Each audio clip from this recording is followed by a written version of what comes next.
There are only two things I can tell you today that come with absolutely no agenda. The first is congratulations. The second is good luck. Everything else is what I like to call the dirty truth, which is just another way of saying it's my opinion. And in my opinion, you have all been given some terrible advice. And that advice is this: follow your passion.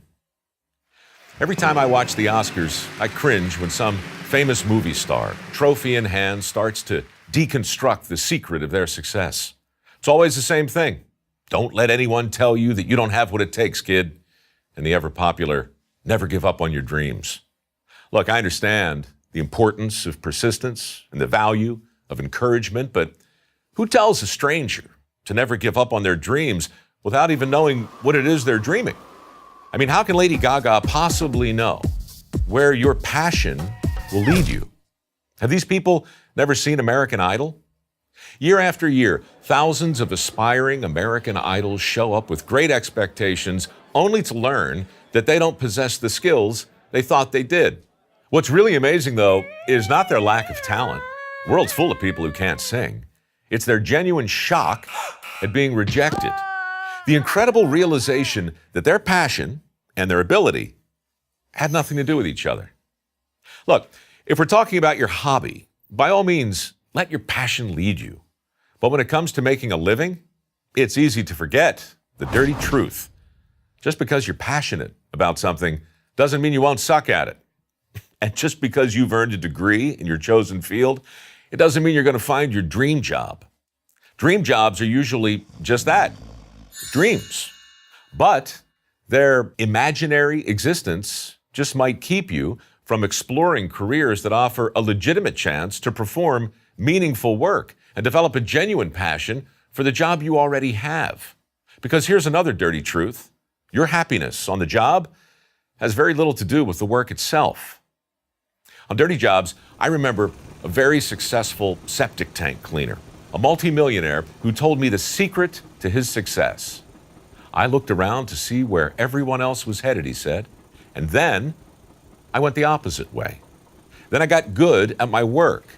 Then I began to prosper, and then one day I realized I was passionate about other people's crap. I've heard that same basic story from welders, plumbers, carpenters, electricians, HVAC professionals, hundreds of other skilled tradesmen who followed opportunity, not passion, and prospered as a result. Consider the reality of the current job market. Right now, millions of people with degrees and diplomas are out there competing for a relatively narrow set of opportunities that polite society calls good careers.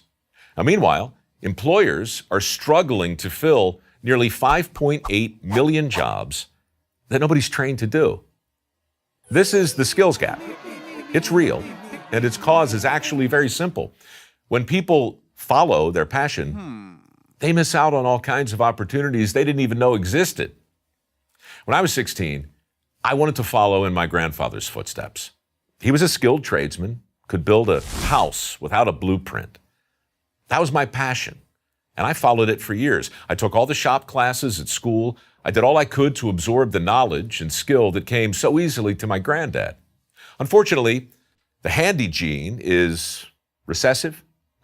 It skipped right over me, and I struggled mightily to overcome my deficiencies, but I couldn't. I was one of those contestants on American Idol who believed his passion was enough to ensure his success.